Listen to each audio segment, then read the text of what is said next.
안녕하세요. 코끼리 다락방입니다. 독서를 하고는 싶은데 도저히 시간 안 나는 분들 많으시죠? 그런 분들을 위해서 제가 읽었던 책들 중 함께 나누고픈 책 한 권을 선정해서 소개해드리고 책 내용의 일부를 발췌, 낭독하는 시간을 가져보려고 합니다. 책 선정 기준은 여성을 위한, 그 중에서도 양육자들의 자기 돌봄과 마음 챙김을 위한 책이 될 것 같아요. 에어팟 귀에 꽂고 아이들 학교에 보낸 후 혹은 유치원에 보낸 후 차 한잔 하면서 마음 편히 들어주세요. 설거지하거나 빨래를 넣을 때 들으셔도 좋습니다. 오늘 소개해드릴 책은 에이드리언 리치의 우리 죽은 자들이 깨어날 때입니다. 에이드리언 리치의 책을 처음 접했던 건 대략 2년 전쯤이었어요. 더 이상 어머니는 없다. 모성 신화에 대한 반성이라는 책이었어요. 제목이 참 의아하죠. 더 이상 어머니는 없다니. 여기서의 어머니는 제도로서의 어머니를 의미합니다.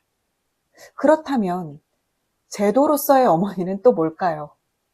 여러분은 엄마, 어머니라고 하면 어떤 이미지가 떠오르세요? 수식어를 하나 더 붙여서 좋은 엄마, 훌륭한 어머니라고 하면요. 인자하고 따뜻한 미소를 지으면서 언제나 다정하고 부드러운 말투로 말하고 지혜롭고 넓은 가슴으로 자식을 위해서라면 모든 걸 희생할 수 있는 그런 모성상이 떠오르지 않나요? 더불어서 가족을 위해 살림도 똑부러지게 잘하고 아이들이 먹고 싶다고 하는 요리를 마치 기다렸다는 듯 그 자리에서 뚝딱 만들어낼 줄 아는 능력을 가진 여성. 여러분은 그런 모성상에 가까운 편이라고 생각하시나요? 아이를 낳고 육아를 하기 전에 상상했던 어머니로서의 내 모습과 현실의 내 모습이 얼마나 일치하나요? 그런데 이런 전형적인 타입의 모성상은 언제부터 무엇을 위해 생긴 걸까요? 제도로서의 어머니는 가부장제가 공고한 사회에서 기득권의 권력과 지배구조를 지키기 위해 강요되어진 바람직한 어머니상이라고 보시면 될 것 같습니다. 에이드리언 리치는 미국의 시인이자 비평가, 페미니즘 사상가이자 운동가로서 여성들이 개별적인 한 존재로서 스스로를 인식하고 제도로서의 어머니가 추앙받는 이데올로기, 즉 모성신화 해체를 주장했습니다. 그 과정에서 특정 종교, 백인 우월주의, 이성애 중심주의에 맞서면서 사회적 약자들의 목소리를 대변했습니다. 책 우리 죽은 자들이 깨어날 때에는 백인 남성이 주류가 되는 가부장제 안에서 마치 죽은 듯이 존재가 지워진 채 살아가는 사람들 내면의 에너지를 깨워서 그들 자신의 목소리를 낼 수 있도록 각성시켜주는 글들이 실려 있습니다. 1960년부터 2006년까지 무려 40년이 넘는 세월 동안 썼던 중요 산문들을 엮었는데요. 에이드리언 리치의 글을 읽다 보면 가슴이 뜨거워지면서 나도 이 세계에 존재하는 한 개인으로서 내 생각, 내 목소리, 내 글을 이 세상에 펼쳐 보이고 싶다라는 열망이 꿈틀거립니다. 동시에 1929년생인 에이드리언 리치가 살아왔던 세상과 지금 내가 살아가는 세상이 그렇게 크게 다르지 않구나 하는 생각에 한편으로는 좀 씁쓸하기도 하고 또 한편으로는 지혜롭고 가슴 뜨거운 한 명의 센 언니를 알게 된 것 같아서 든든해지기도 합니다. 그래서 우리 코끼리 다락방 구독자분들께 에이드리언 리치 언니를 소개해드리고 싶었어요. 제가 읽어드릴 부분은 우리 죽은 자들이 깨어날 때에 수록된 1976년작 여성으로 태어남에 대하여 경험과 제도로서의 모성, 서문부터 분노와 애정이라는 제목의 챕터까지입니다. 편안한 마음으로 들어주세요. 여성으로 태어남에 대하여 경험과 제도로서 모성. 서문. 지상의 모든 인간은 여성에게서 태어난다. 모든 여성과 남성이 공유하는 한 가지 통일되고 논쟁의 여지가 없는 경험은 바로 우리가 한 여성의 몸 안에서 펼쳐지며 보내는 몇 달간의 시간이다. 어린 인간은 다른 포유류보다 훨씬 더 오랜 기간을 양육에 의존하고 인간 집단 내 오래전부터 확립된 노동분업 탓에 여성들이 아이를 낳고 젖을 먹여 키우는 일뿐만 아니라 아이에 대한 거의 모든 책임을 떠안았기에 우리 대부분은 한 여성의 모습을 통해 사랑과 실망, 힘과 다정함을 알게 된다. 우리는 평생, 심지어 죽을 때까지도 이 경험의 각인을 품고 산다. 그러나 우리가 그것을 이해하고 사용할 수 있도록 도와줄 재료는 이상하리만큼 부족했다. 우리는 들이마시는 공기와 여행하는 바다보다 모성의 본질과 의미에 대해 더 많이 알지 못한다. 성별에 따른 노동분업 아래서 문화를 만들고 발언하고 이름을 지은 이들은 어머니의 아들들이었다. 남자들의 마음에 한 여성에게 생명 자체를 의존해야 한다는 생각이 끈질기게 달라붙고 아들들이 여성에게서 태어났다라는 사실을 받아들이거나 보상하거나 부정하려고 끊임없이 노력하는 모습을 보여주는 것은 많다. 여성들도 여성에게서 태어난다. 그러나 우리는 그 사실이 문화에 미치는 영향에 대해 아는 바가 거의 없는데 이는 여성들이 가부장 문화의 창조자이자 옹호자가 아니기 때문이다. 아이를 낳는 사람이라는 여성의 지위는 여성의 삶에 큰 영향을 끼친다. 불임 혹은 아이가 없는 같은 용어는 여성의 다른 정체성을 부정하기 위해 사용되어 왔다. 반면 아버지가 아님이라는 용어는 사회적 범죄의 어떤 영역에도 존재하지 않는다. 어머니가 된다는 사실은 신체적으로 뚜렷하게 보이고 극적이지만 남성은 어느 정도 시간이 흐른 뒤에야 자신도 생식에 어떤 역할을 했다는 사실을 알게 된다. 아버지됨의 의미는 별로 관계가 없고 파악하기도 어렵다. 아버지에게 아이는 무엇보다 생긴 것을 의미하며 난자를 수정하는 정자를 제공했다는 뜻이다. 어머니에게 아이는 최소한 9개월, 종종 몇 년까지 이어지는 지속적인 존재를 의미한다. 어머니됨은 처음에는 신체적으로나 정신적으로 강렬한 통과 의례, 임신과 출산, 강렬한 통과 의례를 통해서 그 다음은 양육의 학습을 통해 얻어지는 것이지 본능적으로 생기지 않는다. 남자는 열정이나 강간으로 아이를 생기게 하고 그 후 사라진다. 그는 다시 아이나 어머니를 보거나 고려할 필요가 없다.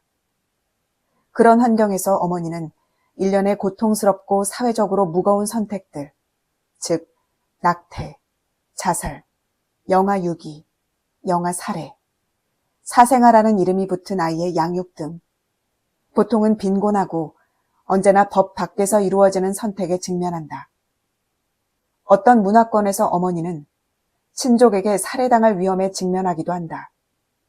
어떤 선택을 하든지 어머니의 몸은 되돌릴 수 없는 변화를 겪고 마음 역시 결코 예전과 같을 수 없으며 여성으로서 미래도 그 사건에 의해 형성된다.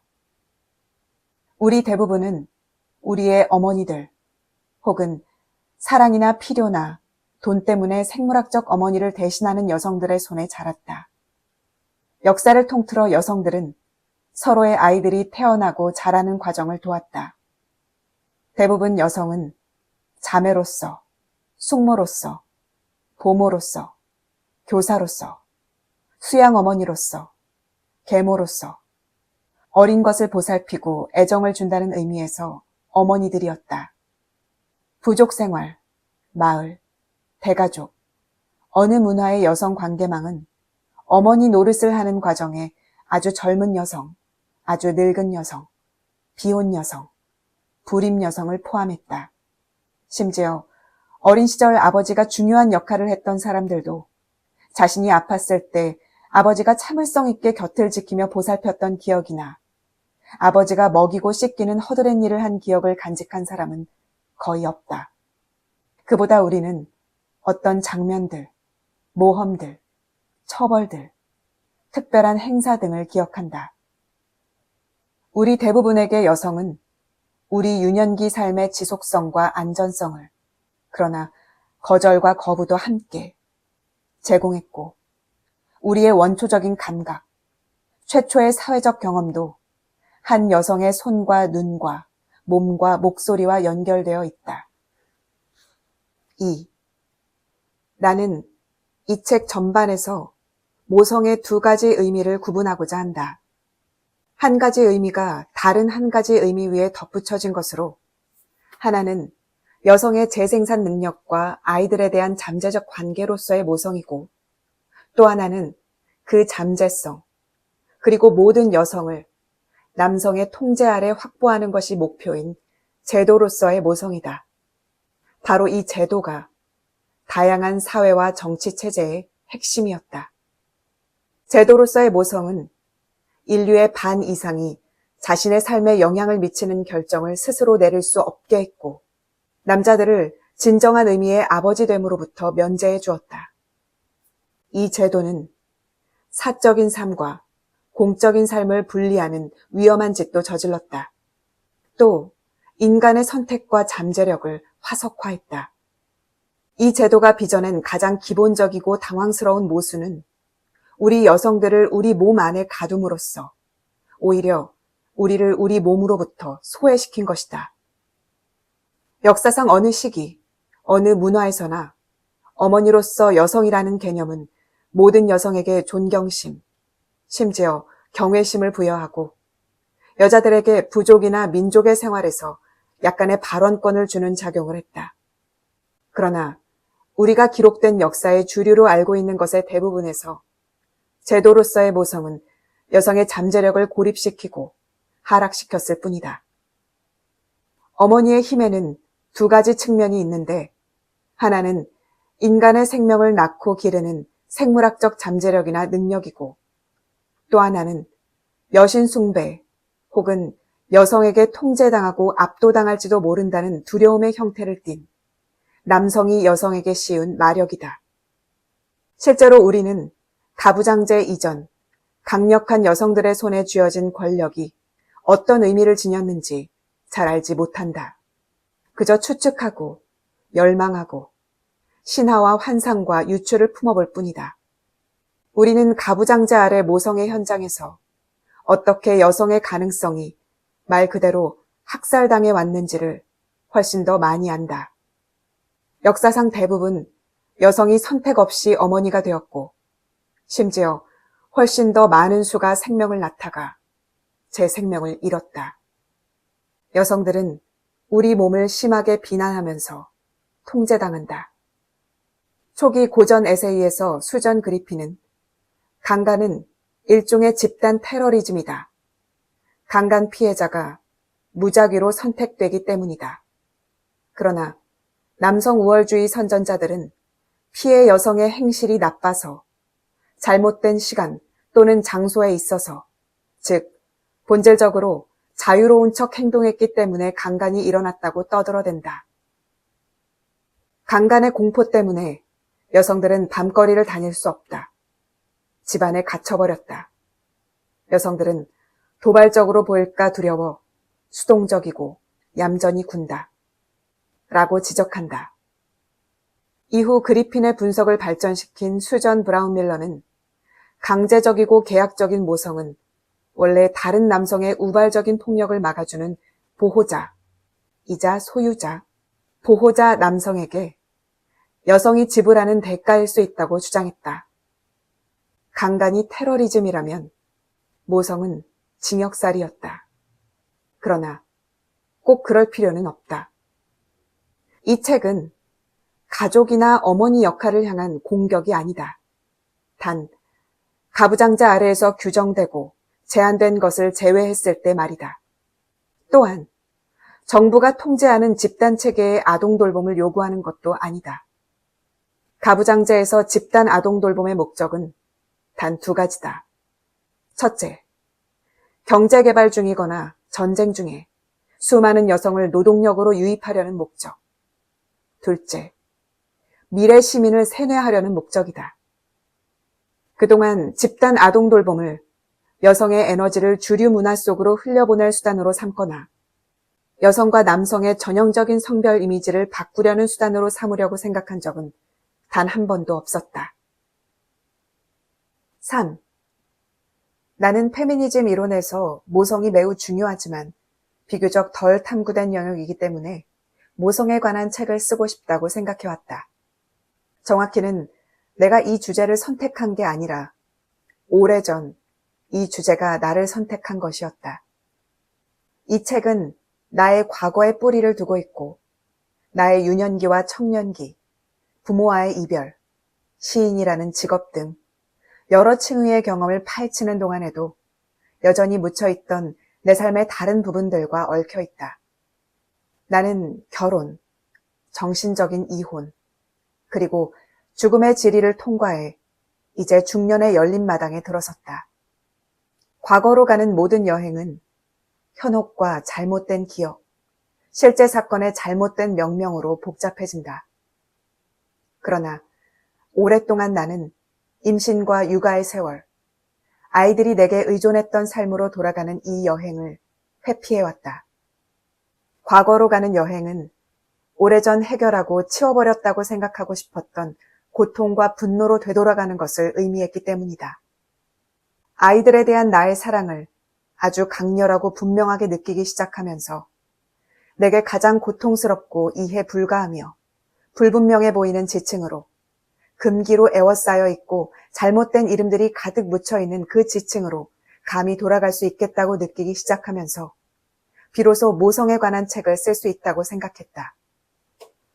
책을 쓰기 시작했을 때는 이를 이해하지 못했다. 그저 여성의 삶에 중요하게 여겨지는 일을 겪었고 슬플 때조차도 인생의 의미를 여는 열쇠를 성취해냈다고만 알았다. 그리고 내 안에서 불안, 육체적인 피로, 분노, 자기 비난, 권태, 분열을 제외하면 기억할 수 있는 일이 거의 없다는 것도 알았다. 내 안의 분열은 활발하게 움직이는 아이들의 몸과 마음을 보고 열정적인 사랑과 기쁨을 느끼는 순간 내가 아이들을 온전히 이타적으로 사랑하지 못하는데 어떻게 아이들은 나를 계속 사랑하는지 놀라움을 느끼는 순간 더 강렬해졌다. 나로선 나라는 말을 쓰지 않고 자전적이지 않은 책을 쓰는 게 처음부터 불가능해 보였다. 그래놓고 몇 달 동안 내 삶에 고통스럽고 문제 많았던 영역에 뛰어드는 것을 미루거나 준비 과정으로 역사 연구와 분석에만 몰두하며 보냈지만 결국 이 책은 내 삶의 바로 그 영역에서 나왔다. 나는 점점 사적이고 때로는 고통스러운 경험을 기꺼이 공유해야만 여성들이 진실로 우리 것이 될 수 있는 세상을 집단으로 묘사할 수 있다고 믿게 되었다. 한편 작가라면 누구나 어느 정도 거짓되고 자기적인 힘을 가지고 있다는 사실도 통렬히 인식하고 있다. 결국 지금 이 순간 독자가 읽고 있는 것은 그 여자의 이야기이고 다른 이들의 이야기는 죽은 이들을 포함해 아직 말해지지 않았다. 어떻게 보면 이 책은 약점이 많다. 나는 다양한 전문 영역에 침입해 들어가 다양한 금기를 깨뜨렸다. 시사하는 바가 있다고 생각하는 영역에서는 전문가인 척하지 않고 내가 할 수 있는 만큼의 학문을 이용했다. 그 과정에서 늘 내 안에는 질문이 떠올랐다. 이 문제가 다른 여성들에게도 유효한가? 곧 남성학자들에게 그리고 몇몇 여성학자들에게 성차별주의라는 용어가 너무 유한 표현이라고 생각될 만큼 근본적인 인식의 어려움이 있음을 감지하기 시작했다. 이런 모습은 진정한 지적 결함으로 가부장주의나 가부장 중심주의라고 부를 만했다. 즉 여성은 하위 집단이며 남성의 세계가 진정한 세계이고 가부장제는 문화와 동의어이고 문화는 가부장제와 동의어이며 역사상 위대하고 해방된 시기는 남성에게 그랬듯이 여성에게도 똑같이 그랬고 남자, 인류, 어린이, 흑인, 부모, 노동계급에 대한 1번하는 여성, 어머니, 딸, 누이, 유모, 여자아이에게도 유효하며 보통 모유수유처럼 특수한 기능에 대해서도 여기저기 참고사항만 슬쩍 언급하면 여자들을 모두 포함할 수 있다는 전제다. 육아에 대한 대다수 이론가, 소아과 의사, 정신과 의사가 남성인 것처럼 가족과 아동기를 연구하는 새로운 역사가들도 전부 남성이다. 그들의 글을 보면 제도로서 모성 혹은 다 자란 남자 어린이의 머릿속에 들어있는 생각으로서 모성은 오직 어머니 역할의 스타일을 논의하고 비판할 때만 의문으로 제기된다. 여성에게 구한 자료는 거의 언급되지 않는다. 그러나 이런 자료는 페미니스트 역사가들이 보여주듯 분명히 존재한다. 어머니인 여성들에게서 구한 원천 자료는 사실상 존재하지 않으면서 이 모든 게 객관적인 학문인 양 제시된다. 최근 들어서야 거다 러너, 조앤 켈리, 캐럴 스미스 로젠버그 같은 페미니스트 학자들이 러너의 표현대로 고통스럽기는 하지만 여성의 역사가 인류 대다수의 역사임을 받아들이는 것이 여성의 역사를 이해하기 위한 핵심 열쇠다. 지금까지 쓰이고 인지되어 온 역사는 소수의 역사이고 이 소수는 당연히 하위 집단임이 드러난다. 라고 주장하기 시작했다. 내가 지닌 서구 문화적 관점과 대다수 자료가 이용 가능하다는 사실을 고통스럽게 의식하며 이 책을 썼다. 고통스러운 이유는 여성의 문화가 남성의 문화에 의해 또 여성이 사는 곳의 경계 나누기와 집단 분류 때문에 얼마나 파편화되는지 수없이 목격해왔기 때문이다. 그러나 이 시점에서 여성 문화에 관한 어떠한 광범위한 연구도 편파적일 수밖에 없고 어느 작가나 바라는 점은 그리고 아는 것은 다양한 교육을 받고 다양한 배경과 수단을 지닌 그 여자와 같은 다른 사람들이 지금 반쯤 땅에 묻힌 거대한 여성의 얼굴 모양 모자이크를 짜맞추고 있다는 것이다. 여기까지 서문 내용입니다. 다음 읽어드릴 부분은 분노와 애정이라는 챕터인데요. 제가 정말 통렬하게 공감하면서 읽었던 부분이어서 구독자분들과 꼭 공유하고 싶었습니다. 엄마가 된 후 지독하게 따라다녔던 죄의식과 자기 비난의 짐들을 내려놓고 좀 홀가분해질 수 있게 해준 부분이었어요. 그리고 엄마라는 정체성으로 함몰돼 있던 저 스스로를 한 명의 인간 여성으로서 다시 돌아보고 더 나아가서 서로 다른 입장의 다양한 여성들과의 관계성에 대해서도 생각해보게 했습니다. 읽어보겠습니다. 분노와 애정. 시몬 베유의 처음이자 마지막 기록이라는 책 안에서 인용된 글입니다. 이해는 언제나 위로 향하는 움직임이다. 그러므로 이해는 언제나 구체적이어야 한다.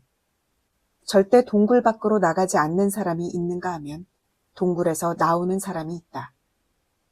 그 다음 에이드리언 리치가 쓴 일기에서 발췌한 내용입니다. 일기에서 1960년 11월 아이들은 지금껏 겪지 못한 가장 절묘한 고통을 안겨준다. 양가 감정이라는 이 고통은 쓰라린 분노와 바짝 곤두선 신경, 그리고 행복에 겨운 감사와 애정 사이를 살인적으로 오간다. 가끔씩 이 조그맣고 아무 죄 없는 존재들을 향해 느끼는 내 감정에서 이기적이고 참을성 없는 괴물을 목격한다. 아이들의 목소리가 내 신경을 갉아먹고 아이들의 끊임없는 요구, 무엇보다 소박함과 참을성을 향한 요구가 나는 결국 실패하고 말았다는 절망감과 내게 맞지 않는 일을 수행해야 하는 내 운명에 대한 좌절감을 안겨준다. 그리고 가끔 분노를 억누르면 나약해진다. 오직 죽음만이 우리를 서로에게서 자유롭게 하리라는 생각도 든다. 그럴 때면 후회라는 사치와 사생활과 자유가 있는 삶을 사는 불임 여성이 부럽다. 여기에서 각주가 있습니다. 15년 전 나는 제대로 검토하지도 않고 불임 여성이라는 용어를 쉽게 사용했다. 이 책 전반에서 분명히 드러나겠지만 지금 내게 이 용어는 모성을 우리의 유일한 긍정적 개념으로 보는 여성관을 기초로 한 편향적이고 무의미한 말로 보인다. 다시 본문입니다.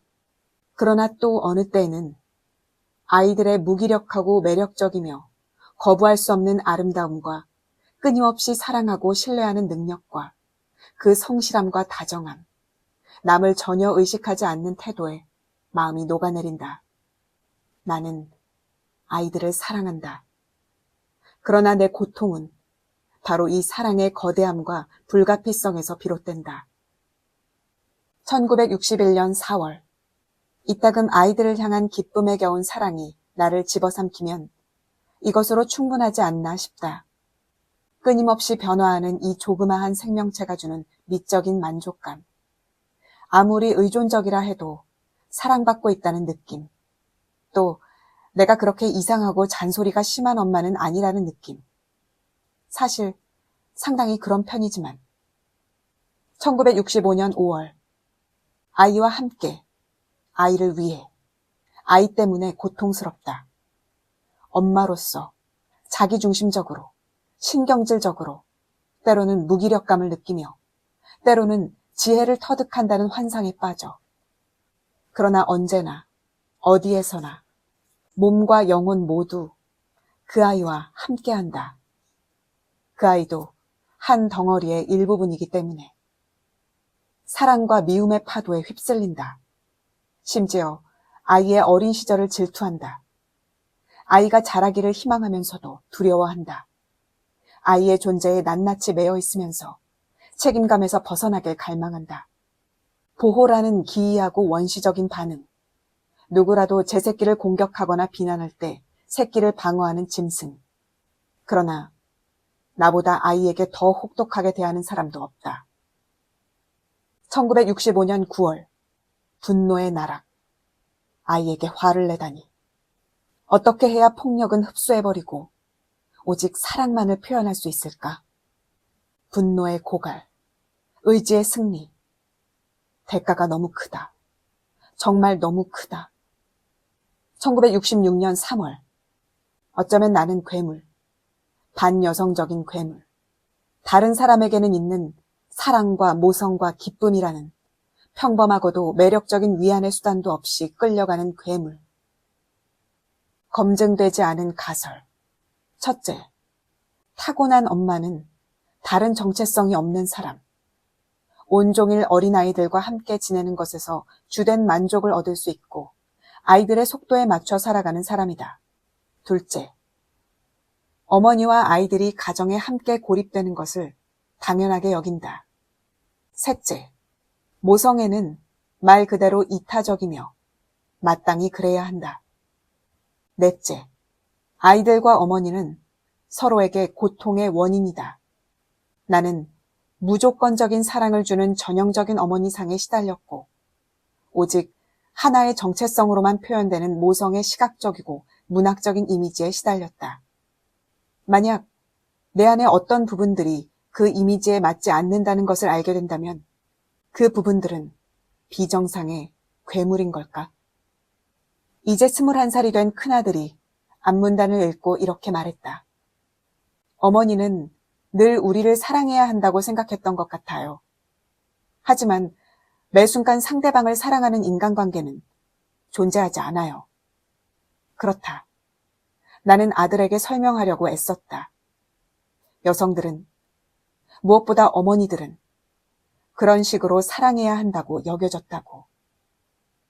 1950년대와 1960년대 초반, 내겐 일종의 원이 있었다. 책 한 권을 집어들거나 편지를 쓰려고 하거나 심지어 열이나 공감을 드러내는 목소리로 누군가와 통화를 하고 있을 때 그 원이 생기기 시작했다. 아이, 혹은 아이들. 아이는 자신만의 꿈의 세계에 빠져 분주할지도 모른다. 그러나 내가 자신이 포함되지 않는 세계에 빠져들어가는 것을 느끼자마자 아이는 내 손을 잡아당기고 도움을 요청하고 타자기를 두드려대기 시작했다. 그 순간 나는 아이의 요구가 거짓이라고, 나아가 나 자신으로 살아보려는 단 15분조차 내게서 빼앗으려는 수작이라고 느꼈다. 분노가 솟구쳤다. 나 자신을 지키려는 어떠한 시도도 소용이 없다고 느꼈고 아이와 나의 사이가 불평등하다고 느꼈다. 나의 요구는 언제나 아이의 요구와 비교당했고 늘 내 요구가 뒤로 밀렸다. 단 15분이라도 아이들과 떨어져 이기적이고 평화롭게 보낼 수 있다면 아이들을 훨씬 더 사랑할 수 있을 것 같았다. 단 몇 분이라도. 하지만 좁은 공간에 갇힌 우리 삶에서 내가 신체적으로뿐만 아니라 정신적으로라도 벗어나면 마치 우리를 연결하는 보이지 않는 끈이 팽팽히 당겨지다 결국 끊어져 아이에게 버림받았다는 달랠 길 없는 느낌을 안겨주는 것 같았다. 마치 나의 태반이 아이에게 산소 공급을 중단한 것처럼. 다른 수많은 여성처럼 나는 아이 아빠가 직장에서 돌아오는 순간을 초조하게 기다렸다. 집안에 다른 어른이 있으면 적어도 한두 시간은 엄마와 아이를 둘러싼 원이 느슨해지고 우리 사이의 격한 감정도 느슨해질 것이기 때문이었다. 나는 이 원이, 우리가 사는 이 자기장이 자연스러운 현상이 아님을 이해하지 못했다. 머리로는 분명히 알았을 것이다. 그러나 전통이 깊고 감정으로 가득 찬 이 형식 속에서 내게 주어진 어머니라는 역할은 밀물과 썰물처럼 도저히 피할 수 없는 일로 보였다. 그리고 이 형식 때문에 내 아이들과 내가 아주 작고 사적인 감정의 무리를 이루었던 소우주. 날씨가 나쁘거나 누가 아프면 때때로 며칠 동안 아버지를 제외한 다른 어른을 못 보고 지나갔던 그 소우주 때문에 내가 아이에게서 점점 멀어지는 것처럼 보일 때 내게 괜한 요구를 했던 아이의 행동 아래에는 진짜 요구가 정말로 존재했다. 아이는 나라는 개인에게 자신을 위한 따뜻함과 애정, 지속성, 신뢰가 여전히 있음을 확인하고 있었다. 그 애의 엄마라는 이 세상에서 나의 유일성과 고유성은 아마도 여성으로서의 정체성은 더욱 희미해질 것이다. 나의 유일성과 고유성은 어떤 인간도 만족시킬 수 없는 광대한 욕구를 불러일으켰고 그것을 만족시킬 유일한 방법은 끊임없이 무조건적으로 해가 뜰 때부터 질 때까지 종종 한밤중에도 사랑해주는 것뿐이었다. 2. 1975년 어느 집 거실에서 몇 명은 아이들이 있는 여성 시인들과 저녁을 보냈다. 한 명이 자기 아이들을 데려왔고 아이들은 옆방에서 자거나 놀았다. 우리는 시에 대해 또 영아 사례에 관해 이야기했다. 최근 우리 지역에 셋째를 낳은 후로 심각한 우울증에 시달리던 8아이를 둔 어머니가 자신의 집 앞마당에서 막내 둘을 죽이고 목을 잘라버린 사건이 있었다. 몇몇은 그 여자의 절망에 깊이 공감하고 지역신문에 언론과 지역사회 정신건강보건제도가 이 사건을 인지하고 다루는 방식에 항의하는 편지를 쓰고 서명했다. 그 거실에 모인 자녀가 있는 모든 여성, 모든 시인이 그 여자와 자신을 동일시할 수 있었다. 우리는 그 여자의 이야기가 우리 안에 열어젖힌 분노의 원천에 관해 이야기했다. 달리 분노를 표출할 대상이 없어서 아이들에게 살인적인 분노를 터뜨렸던 순간들을 이야기했다. 때때로 머뭇거리고, 때때로 목소리를 높이고, 때때로 씁쓸한 농담을 하고, 미사여구 없이 솔직했다. 우리 사이의 공통점인 시 때문에 모였지만 받아들일 수도 부정할 수도 없는 분노에서 또 다른 공통점을 발견한 여성들의 언어로 말했다. 이제 우리는 그 언어로 말할 수 있고 글로 쓸 수도 있다. 금기가 깨지고 있고 모성의 가면에 금이 가고 있다. 수백 년 동안 누구도 이런 감정에 대해 말하지 않았다. 나는 가족 중심적이고 소비 지향적이며 프로이트 중심적인 1950년대 미국 사회에서 엄마가 되었다. 남편은 우리가 가지게 될 아이들에 대해 열을 띠고 말했다. 시부모는 손주가 태어나기를 기다렸다. 나는 내가 무엇을 원하는지, 내가 무엇을 선택할 수 있고 무엇을 선택할 수 없는지 알지 못했다. 다만 아이를 가지는 것만이 완전한 성인 여성이 되는 길이며 나 자신을 증명하는 일이자 다른 여성들처럼 되는 일임을 알았다. 다른 여성들처럼 되는 일이 내게는 문제였다. 13살, 14살부터 나는 내가 그저 여성스러운 사람을 연기하고 있을 뿐이라고 느꼈다. 16살의 내 손가락에는 언제나 잉크 얼룩이 묻어 있었다. 그 시절 립스틱과 하이힐로 나를 위장하기란 쉽지 않았다. 1945년에 나는 진지하게 시를 쓰기 시작했고 기자가 되어 전후 유럽으로 가 폭격으로 무너진 도시에서 잠들고 나치 몰락 이후 새로운 문명이 재탄생하는 과정을 기록하고 싶은 꿈이 있었다. 그러나 동시에 내가 아는 다른 모든 여자애처럼 더 능숙하게 립스틱을 바르려고 애쓰고 구불구불한 스타킹 솔기를 똑바로 펴고 남자애들 이야기를 하며 시간을 보냈다. 그때 이미 내 삶은 두 부분으로 나뉘어 있었다. 그러나 내겐 시쓰기와 여행의 환상과 혼자 힘으로 살아가는 삶이 더 현실적으로 보였다. 나는 처음부터 진짜 여성인 나를 거짓이라고 느꼈다. 특히 어린아이들을 만나면 온몸이 굳었다. 남자들은 내가 진짜 여성적인 사람이라고 생각하게 속일 수 있고 남자들도 그러기를 바란다고 느꼈지만 아이들은 단박에 나를 꿰뚫어 볼 수 있을 것만 같았다. 배역을 연기하고 있다는 느낌은 이상하게 죄책감을 불러일으켰다. 그 배역이 생존을 위한 것이었을 때조차도. 결혼 직후의 내 모습을 매우 분명하고 예리하게 기억한다. 나는 바닥을 쓸고 있었다. 아마 바닥은 빗질할 만큼 더럽지는 않았을 것이다. 달리 할 수 있는 일이 뭔지 알지 못했을 뿐이다. 그러나 나는 바닥을 쓸면서 생각했다.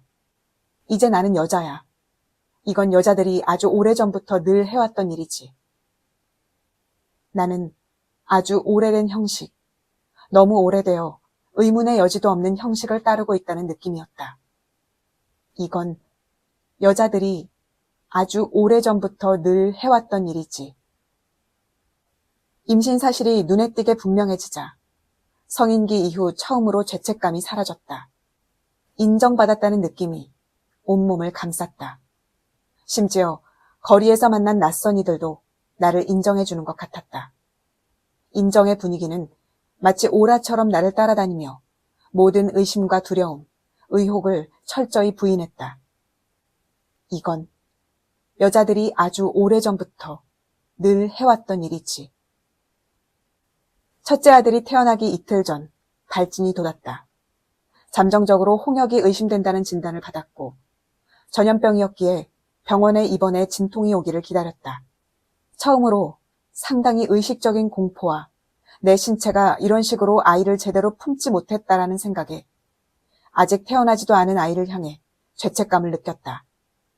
근처 병실에 소아마비 환자들이 입원해 있었고 병원 가운과 마스크를 착용하지 않으면 누구도 내 병실에 들어올 수 없었다.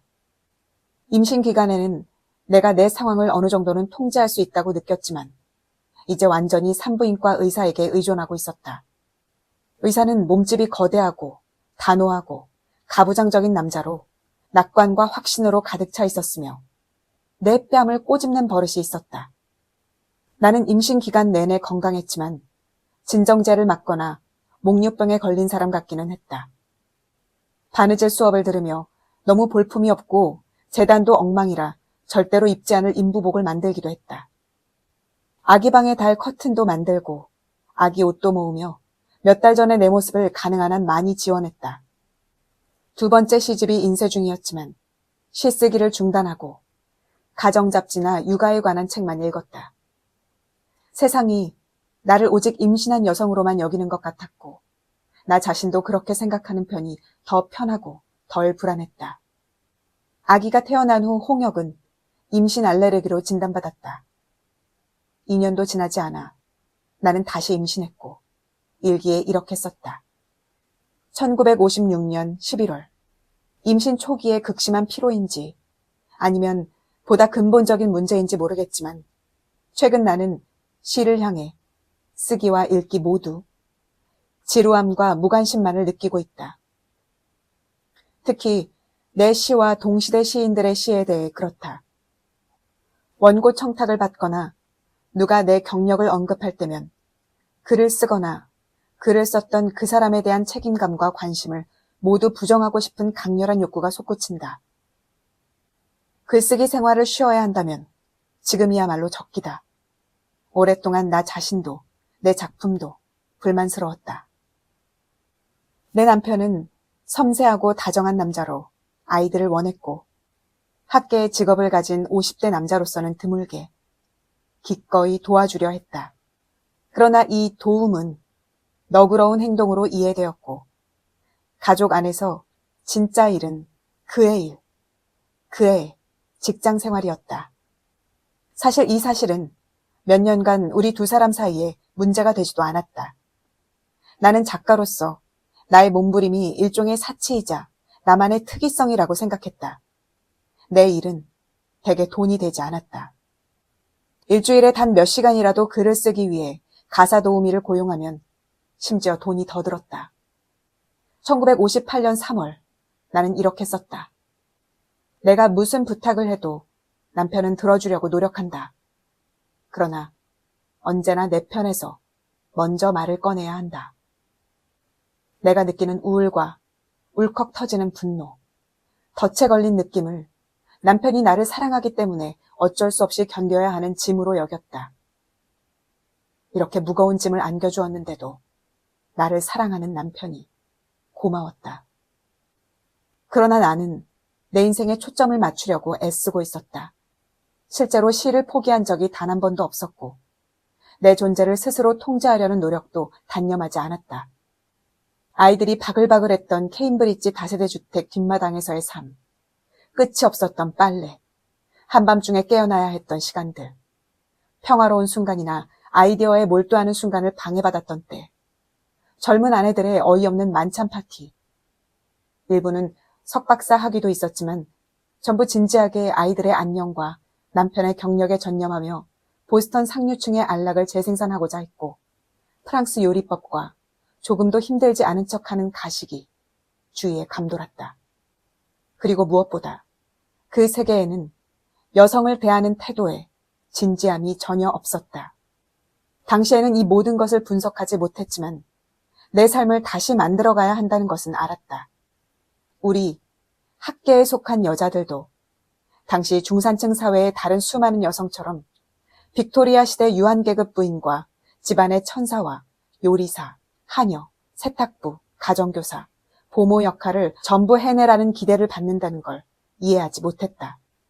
그저 뭔가 잘못된 것에 걸려 나를 쥐어짜고 있다고 느꼈고 내 삶의 껍질을 벗겨내 본질적인 것만 남기를 간절히 원했다. 1958년 6월, 지난 몇 달 내내 지독한 짜증에 휩싸였고 결국 짜증은 분노로 깊어졌다. 씁쓸한 마음, 사회와 나 자신을 향한 환멸, 세상을 향한 무자비한 원망, 손을 떼고 싶은 거부감. 여기 긍정적인 면이 과연 있을까? 만약 있다면 어쩌면 그것은 내 삶을 다시 만들어내고 그저 표류하며 세월을 지나갈 뿐인 내 삶을 구하려는 노력이겠지. 내 앞에 놓인 일은 심각하고 어려우며 계획도 분명하지 않다. 마음과 정신을 단련하고 나만의 독특한 표현을 하고 일상생활에 질서를 부여하고 인간으로서 자아가 가장 효율적으로 가능하게 하는 것. 이것들이 내가 가장 성취하고 싶은 일들이다. 지금껏 내가 할 수 있었던 거라곤 오직 시간을 덜 낭비하는 것뿐이었다. 그래서 지금까지 거부감이 들었다. 1958년 7월 또다시 임신했다. 셋째 아이. 결심한 대로 막내가 되었다. 셋째 아이의 탄생은 내게 일종의 전환점이었다. 내 몸을 내 마음대로 통제할 수 없다는 것을 이미 배웠기 때문에 셋째를 가질 생각이 없었다. 또 한 번의 임신, 또 한 번의 신생아가 내 몸과 정신에 어떤 영향을 주는지 그 어느 때보다 분명하게 알게 되었다. 그러나 낙태를 생각하지는 않았다. 어떤 의미로 보면 위의 두 아이보다 더 적극적으로 선택한 아이였다. 다시 임신했다는 것을 알았을 무렵 나는 더 이상 목류병 환자처럼 굴지 않았다. 1958년 8월, 버몬트. 이른 아침 햇살이 언덕 비탈과 동쪽 창을 비추는 이 시간에 쓴다. 오전 5시 30분에 로즈가 아기를 데리고 내려와서 아기를 먹이고 나도 아침을 먹었다.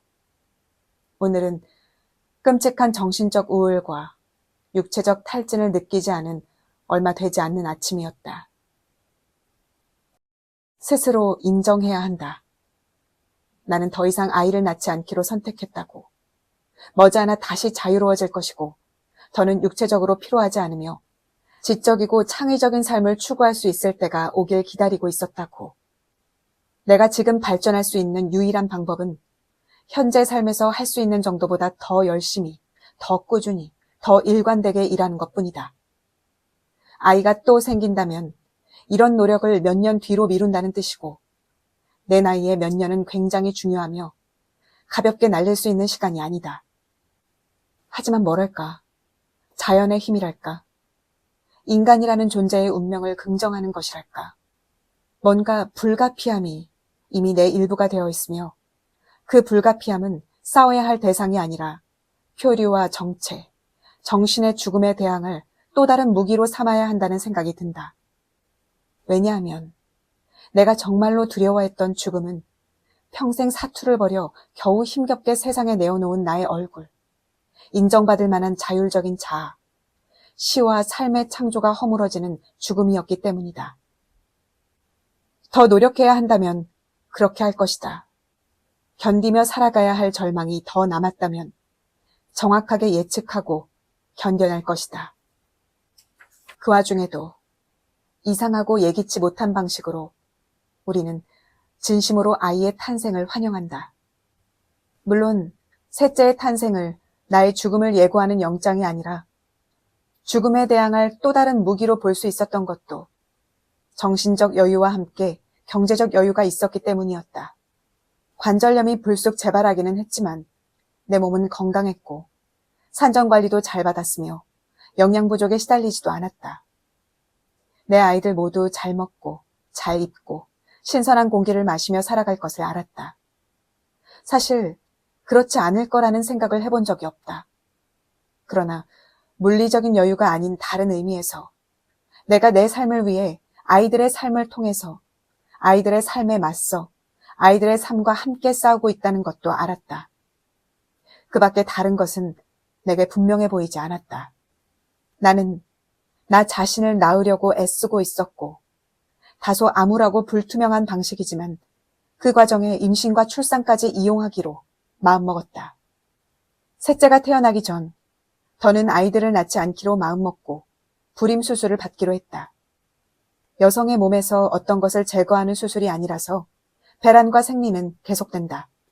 그러나 불임이라는 오래된 단어가 영원히 공허하고 결핍된 삶을 사는 어떤 여성을 암시하는 것처럼 불임 수술이라는 단어도 여성성의 본질을 잘라내거나 태워버릴 것 같은 느낌을 준다. 남편은 내 결정을 지지했지만 혹여 내가 수술을 받고 나서 덜 여성스럽다라는 느낌을 받지 않을 자신이 있느냐고 물었다.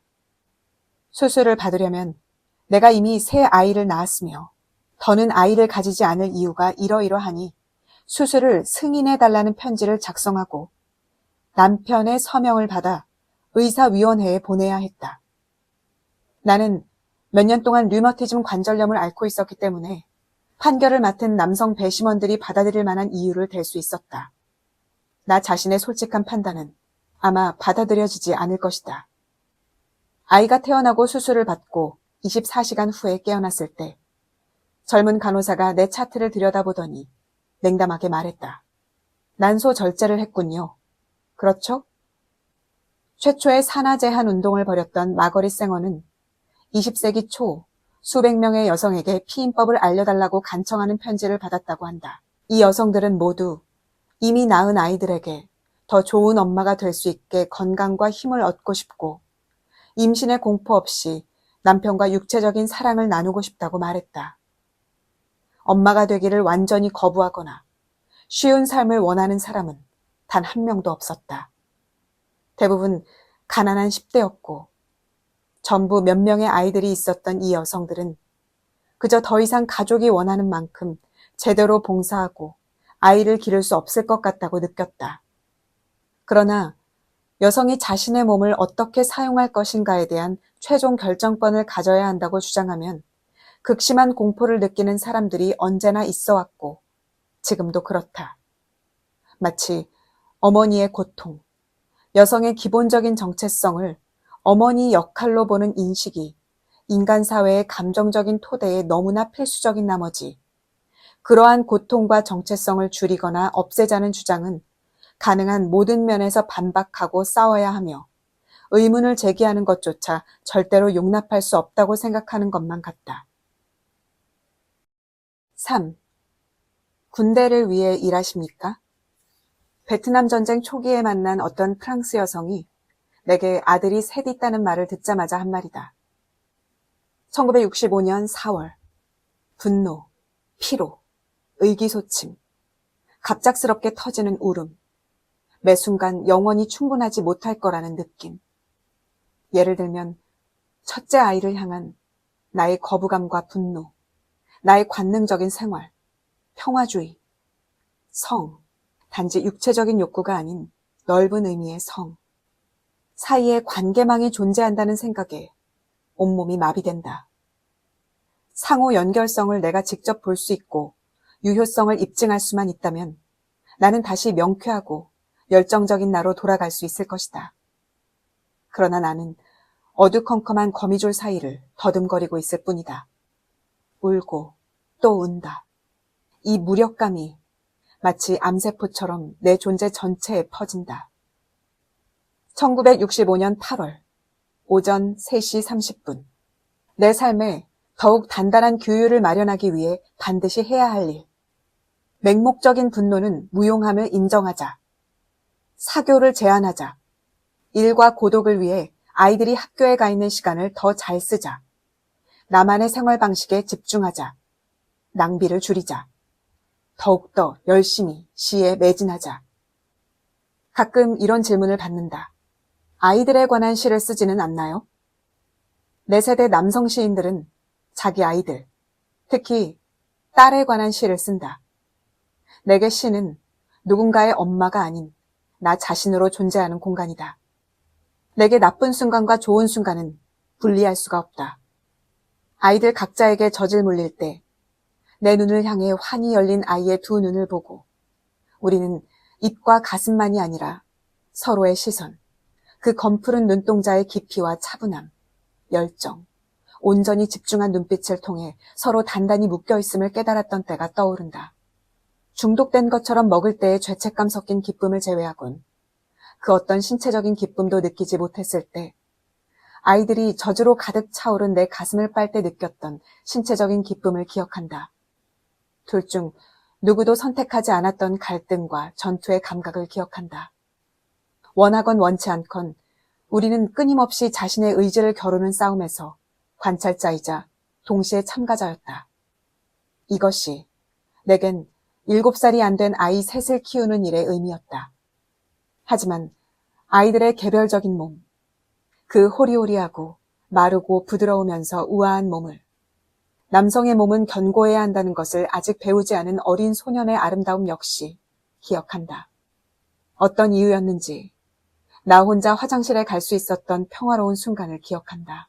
아이들이 악몽을 꿔서 이불을 덮어주려고 식어버린 우유병을 데우기 위해 반쯤 잠든 아이를 화장실에 데려가기 위해 안 그래도 모자란 잠에서 깨어나야 했던 때를 기억한다.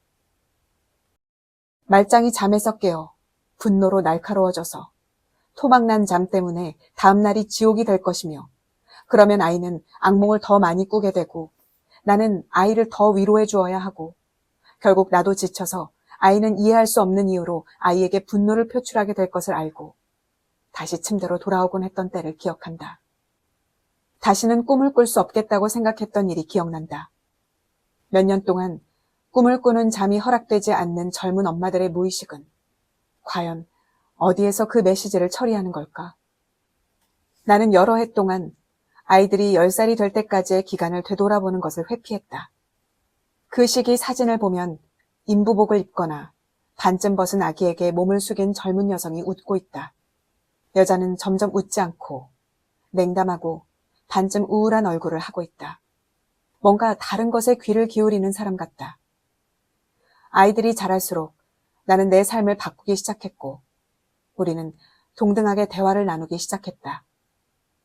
우리는 나의 이혼과 남편의 자살을 함께 겪어냈다.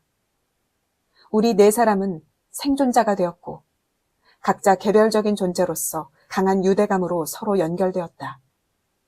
나는 언제나 아이들에게 진실을 말하려고 노력했고, 또 아이들의 독립은 나의 자유를 의미했기 때문에 아이들은 꽤 어린 나이에도 독립적이고 낯선 것을 향해서도 마음을 여는 사람이 되었다. 아이들이 나의 분노와 자책을 견뎌냈으면서도 여전히 나의 사랑과 서로의 사랑을 신뢰한다면 충분히 강한 사람이라는 생각이 들었다.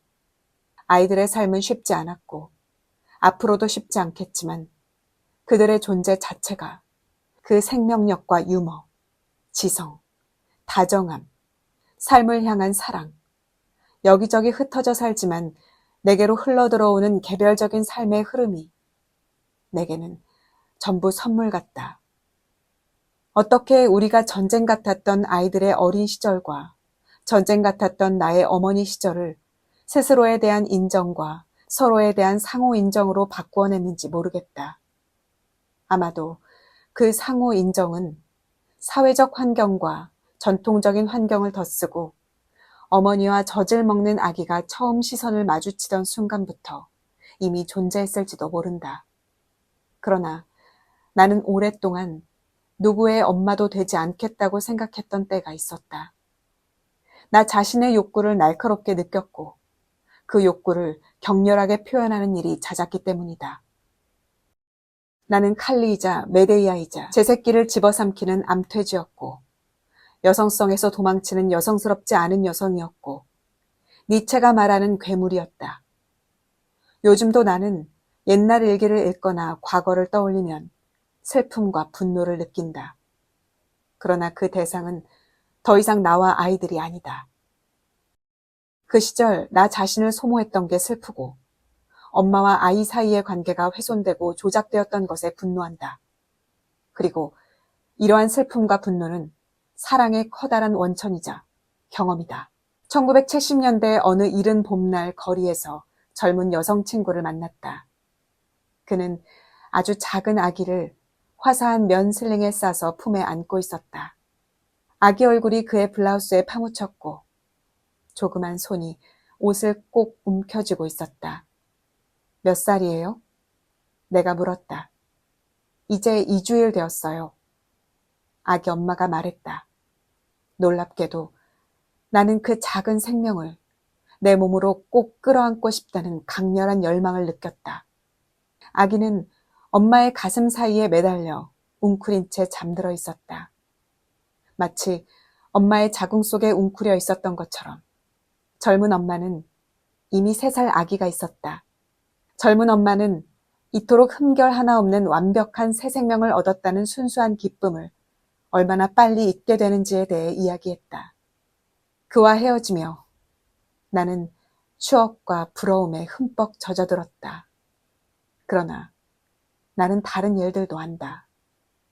그의 삶이 절대로 단순하지 않다는 것.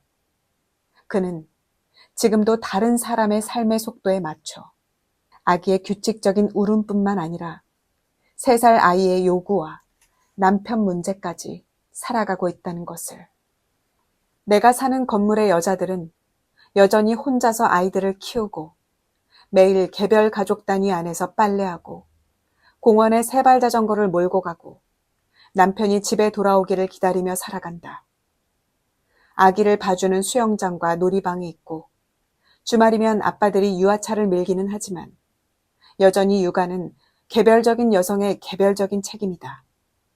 나는 생후 2주일 아기가 자신의 품에 안겨있는 그 느낌이 부러운 것이지 어린아이들로 가득 찬 엘리베이터의 소동과 빨래방에서 울어대는 아기들과 7, 8살 아이들이 엄마에게만 매달려 자신의 짜증을 받아주고 달래주고 삶의 토대가 되어주길 바라는 겨울철의 아파트가 부러운 게 아니다.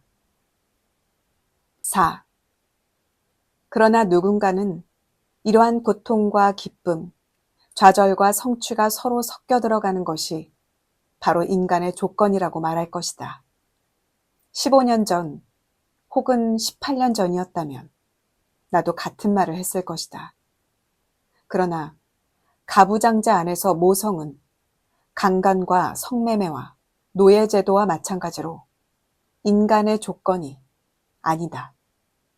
이를 인간의 조건이라고 말하는 사람들은 주로 성별, 인종, 노예제도와 같은 억압에서 가장 멀리 떨어진 사람이다.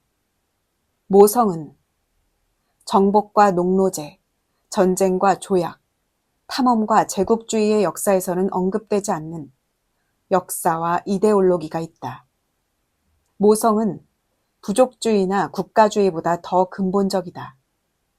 내가 엄마로서 갖는 개별적이고 사적으로 느끼는 고통, 그리고 내 주변 여성들과 이전 세대 여성들의 개별적이고 사적으로 보이는 고통, 우리 계급이나 피부색이 어떻든 모든 전체주의 체제와 모든 사회주의 혁명에서 남성이 여성의 생식 능력을 규제하는 것, 남성이 피임과 출산 능력과 낙태, 산과학, 부인과학, 자궁의 생식 실험을 법적으로 기술적으로 통제하는 것, 이 모든 것이 가부장제의 필수 요소이고 어머니가 아닌 여성의 지위를 부정하거나 의심하는 것 역시 마찬가지다. 가부장제의 신화와 꿈의 상징체계, 신학, 언어 전체에 두 가지 개념이 나란히 흐른다. 하나는 여성의 몸은 불결하고 더럽고 분비물이 나오고 피를 흘리며 남성성을 위협하며 도덕적이고 육체적인 타락의 원천인 악마의 문이라는 생각이다. 다른 하나는 어머니인 여성은 너그럽고 성스럽고 순수하고 섹스와 무관하며 자양분이 되어준다는 생각이다.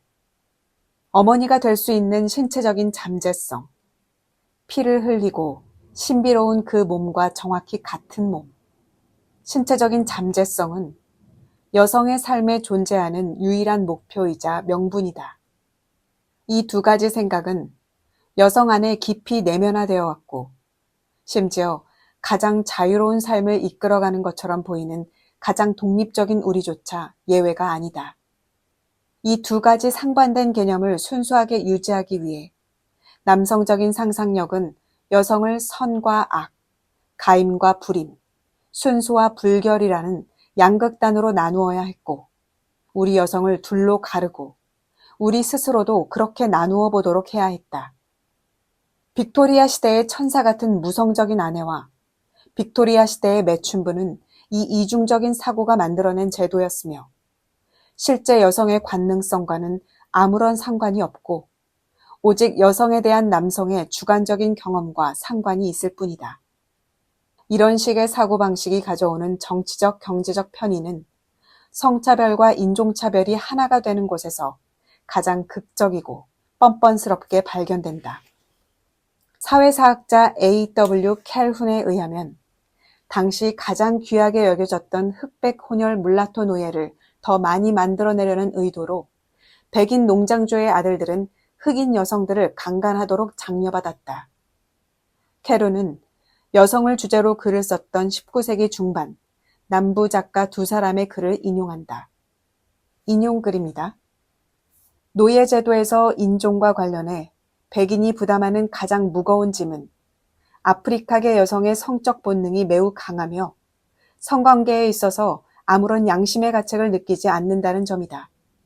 이들은 백인 남성의 집에 찾아오고 백인 남성의 문 앞에 와 있다. 중략. 노예제도 아래서 백인 문명의 완전 무결함을 향한 공격은 저항이 가장 약해지는 지점에 음탕한 잡종 여성이 음험한 영향을 미칠 때 생긴다. 백인 순수성의 미래를 지킬 유일한 방법은 백인 상류층 어머니와 아내들이 타협하지 않고 순수함을 지키는 것뿐이다. 본문입니다. 강간으로 어머니가 되면 멸시를 받을 뿐만 아니라 강간을 당하고도 범죄자이자 가해자가 되고 만다. 그러나 누가 흑인 여성을 백인 남성의 문 앞에 데려왔단 말인가? 수익성이 좋은 물라토 아이들이 태어난 것은 과연 누구의 성적 가책이 부족하기 때문이었나? 순수한 백인 어머니와 아내들에게 강한 성적 본능이 없다고 여긴다면 그들 역시 백인 농장주에게 강간을 당한 게 아니던가.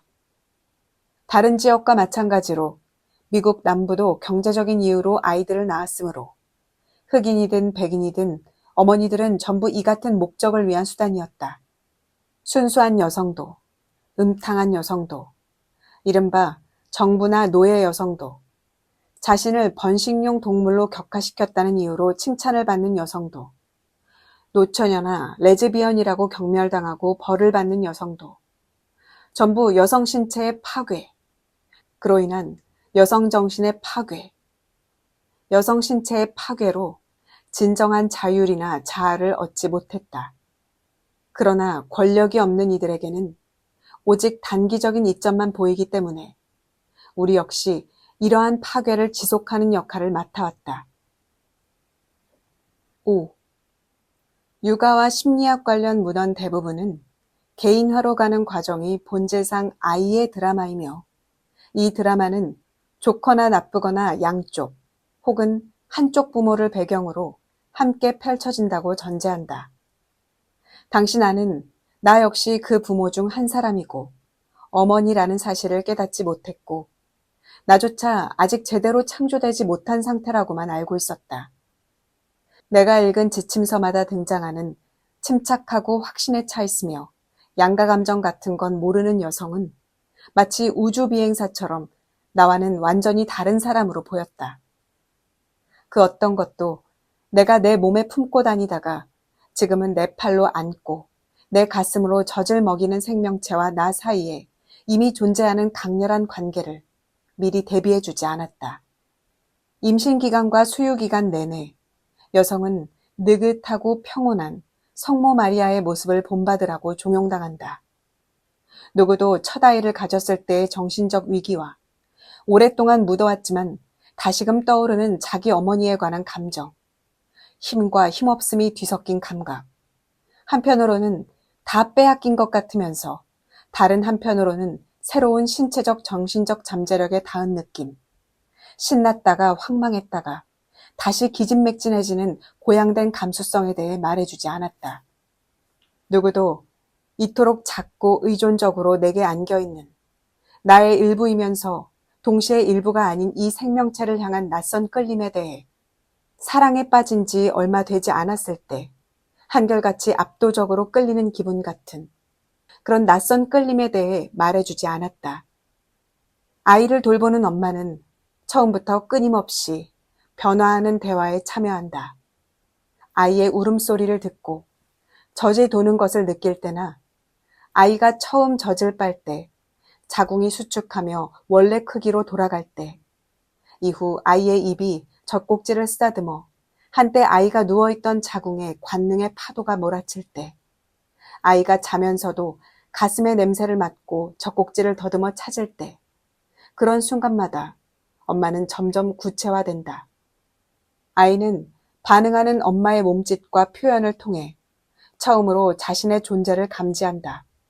마치 엄마의 눈과 미소, 쓰다듬는 손길에서 처음으로 이런 메시지를 읽는 것과 같다.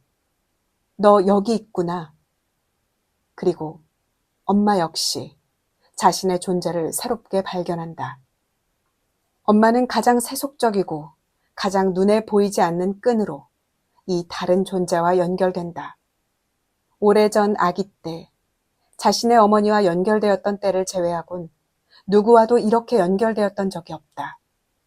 그리고 엄마는 1대1로 맺은 이 강렬한 관계에서 벗어나 스스로 단독적인 자아임을 새롭게 깨닫거나 재확인하기 위해 노력해야 한다. 아이가 젖을 빠는 행동은 성행위와 마찬가지로 긴장되고 신체적으로 고통스러우며 문화적으로 부적절함과 죄책감을 동반할 수 있다. 또한 성행위와 마찬가지로 부드러운 관능으로 가득 차 신체적으로 만족스럽고 기본적으로 위안을 주는 경험이 될 수도 있다.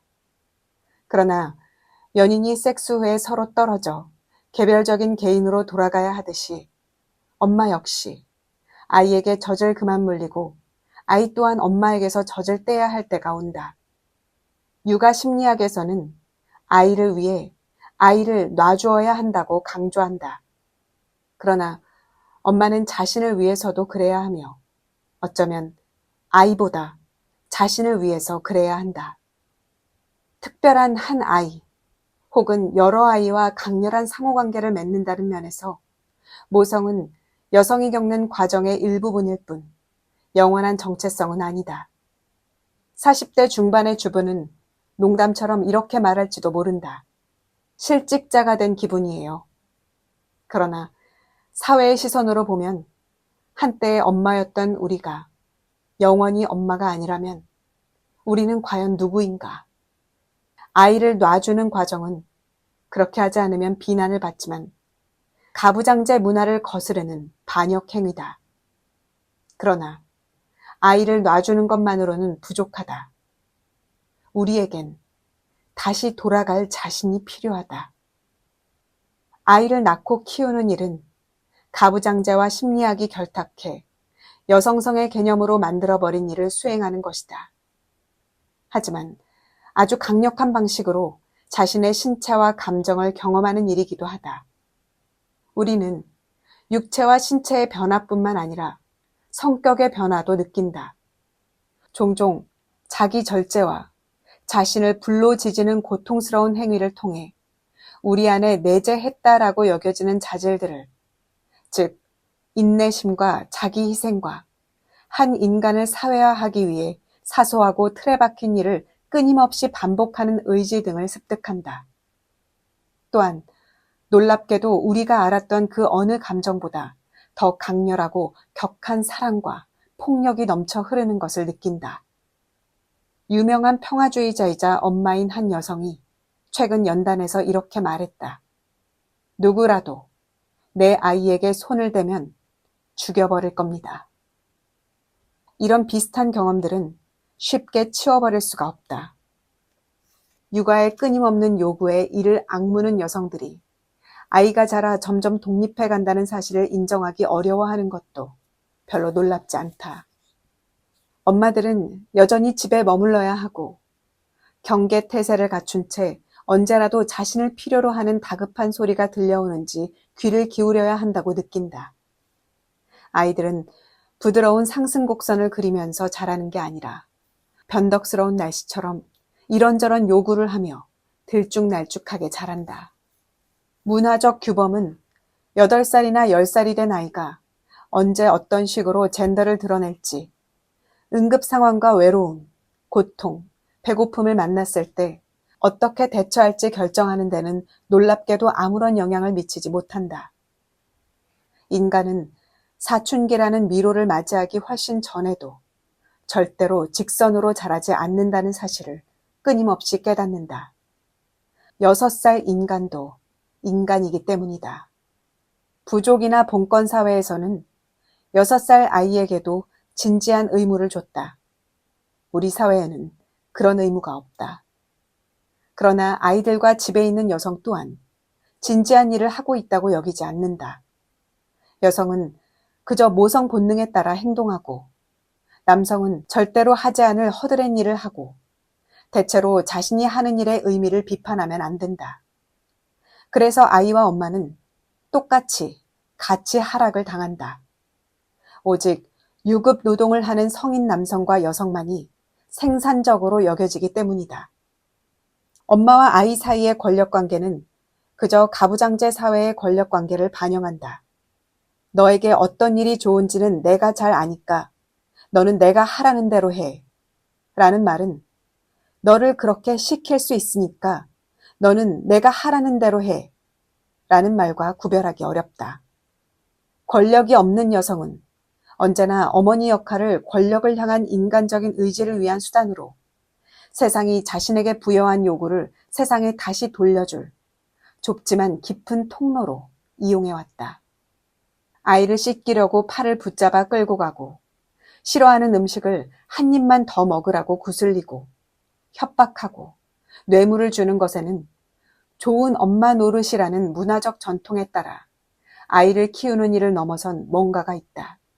아이는 먼지와 음식처럼 혼자서 움직일 수 없는 비활성 물질을 제외한 그 어떤 것에도 영향을 행사할 수 없게 제한당해온 여성이 힘을 행사할 수 있고 심지어 바꿀 수도 있는 현실의 한 부분, 세상의 한 존재이다. 6. 처음 임신했던 26살. 임신 사실을 신체적으로 알고 싶지 않아 도망치면서 동시에 지성과 천직으로부터도 도망쳤던 그 젊은 여성의 몸으로 돌아가려고 하면 나는 엄마가 된 사실 때문이 아니라 엄마됨이라는 제도 때문에 나의 진짜 몸과 정신으로부터 철저히 소외되었음을 깨닫는다. 우리가 인간 사회의 기본을 이룬다고 알고 있는 이 제도는 내가 다니던 산부인과 대기실에 있던 소책자를 통해서든 내가 읽었던 소설을 통해서든 시어머니의 인정, 내 엄마에 대한 기억, 시스티나 성모 혹은 미켈란젤로의 피에타 성모를 통해서든 임신한 여성은 자신의 성취에 만족하거나 혹은 그저 기다리는 여성이라는 뜬소리를 통해서든 내게 특정한 견해와 기대만을 허락했다. 여성들은 언제나 뭔가를 기다리는 모습으로 보인다. 요청받기를 기다리고, 생리를 기다리고, 생리가 올까 두렵고 오지 않을까 두려워하며, 전쟁터나 직장에 나간 남자가 돌아오길 기다리고, 아이들이 자라기를 기다리고, 새 아이가 태어나기를 기다리고, 폐경이 오기를 기다린다. 내가 임신했을 때 나는 이런 기다림을, 이와 같은 여성의 운명을 나 자신의 적극적이고 강력한 면을 모두 부정하는 방식으로 대처했다. 즉각적이고 현재적인 신체적 경험을 차단했고, 동시에 읽고 생각하고 쓰는 삶도 차단했다. 비행기가 몇 시간 연착되어 공항에 갇히는 바람에 평소라면 절대 읽지 않을 잡지를 넘겨보고 가게들을 돌아다니며 조금도 흥미가 일지 않는 상품을 훑어보는 여행객처럼 표면적인 평온함과 깊은 내적 권태에 빠져들었다. 만약 권태가 단지 불안의 가면이라면 여성으로서 나는 시스티나 성모의 평온함 아래 깔린 불안을 살펴보는 대신 가장 권태로워지는 법을 배웠다. 결국 충실했던 내 몸은 내게 고스란히 되갚아 주었다. 임신 알레르기가 생겼다. 이 책에서 더욱 분명히 밝혀지겠지만 나는 클리토리스, 가슴, 자궁, 질에서 분출되어 확산하는 강렬한 관능, 달의 주기를 따르는 월경, 생명을 잉태하고 결실을 보는 등 여성의 신체에서 일어날 수 있는 생명활동이 우리가 이해하는 것보다 훨씬 더 급진적인 의미를 지녔다고 믿게 되었다. 가부장적인 사고는 여성의 생명활동을 좁고 구체적인 내용에 가둬왔고 그런 이유로 페미니스트의 시각도 여성의 생명활동에서 뒷걸음질 쳐왔다. 그러나 나는 머지않아 우리의 신체성을 운명이 아닌 하나의 자원으로 보게 될 날이 오리라고 믿는다. 완전한 인간의 삶을 살기 위해 우리는 몸의 통제력을 요구해야 할 뿐만 아니라 통제가 전제 조건이지만 우리 신체성의 통합과 공명을 이루고 자연 질서와 유대를 맺으며 우리 지능의 육체적인 토양과 닿을 수 있어야 한다. 고대로부터 남성은 생명을 창조하는 여성의 능력을 지속해서 질투하고 두려워했으며 이러한 감정은 반복적으로 여성의 창조성을 증오하는 형태를 띠었다. 여성들은 모성에 집착해야 한다는 말을 들었고 우리의 지적이고 미적인 창조물은 부적절하고 하찮고 부도덕하고 또는 남자처럼 되고 싶거나 결혼과 출산이라는 성인 여성의 진짜 임무에서 벗어나려는 시도라는 말을 들어왔다. 남자처럼 생각한다라는 말은 몸이라는 덫에서 빠져나오려고 하는 여성에게 칭찬이자 감옥이었다. 지적이고 창조적인 수많은 여성이 자신은 여성이기 전에 인간이라고 주장하면서 자신과 다른 여성들과의 유대 및 자신의 신체성을 경시하는 것은 그렇게 놀라운 일이 아니다. 여성에게 몸은 너무도 큰 문제라서 신체 없는 영혼처럼 떠다니는 편이 더 수월해 보일 때가 많다. 그러나 몸을 향한 이러한 반응은 이제 여성의 생명활동에 내재한 실제적인 힘을 문화적으로 왜곡된 힘과 달리 새롭게 탐구하려는 노력과 하나가 되어가고 있다. 우리가 이 힘을 어떻게 사용하기로 하든지 이 힘은 절대로 어머니의 기능에만 한정되지는 않는다. 이 책 전체에 이어질 내 이야기는 그저 하나의 이야기에 불과하다. 결국 내가 열중하는 것은 한 여성 개인이 할 수 있는 한 다른 여성과 함께 맘과 몸의 분리를 치유하겠다는 결심. 정신적으로나 신체적으로나 다시는 그런 식으로 나 자신을 잃지 않겠다는 결심이었다. 서서히 나는 나의 모성 경험에 모순이 있음을 이해하게 되었다. 다른 많은 여성의 경험과 다르고 나의 경험이 유일하지 않으며 내 경험이 유일하다는 환상을 걷어낼 때야 비로소 여성으로서 진지한 삶을 살아갈 희망을 품을 수 있다고. 여기까지입니다. 책 챕터마다 너무 공감이 또 가고 저 자신의 엄마로서의 삶에 대해서 돌아보는 계기가 되는 부분들, 장면들이 굉장히 많았어요. 그래서 책 빈틈마다 메모를 하고 또 포스트잇까지 붙여가면서 읽은 책인데요. 또 여러분들은 어떻게 들으셨는지 궁금하네요.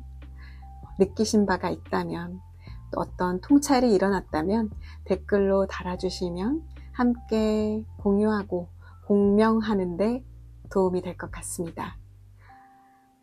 들어주셔서 감사드리고요. 다음에 또 코끼리 다락방에서 뵙겠습니다. 감사합니다.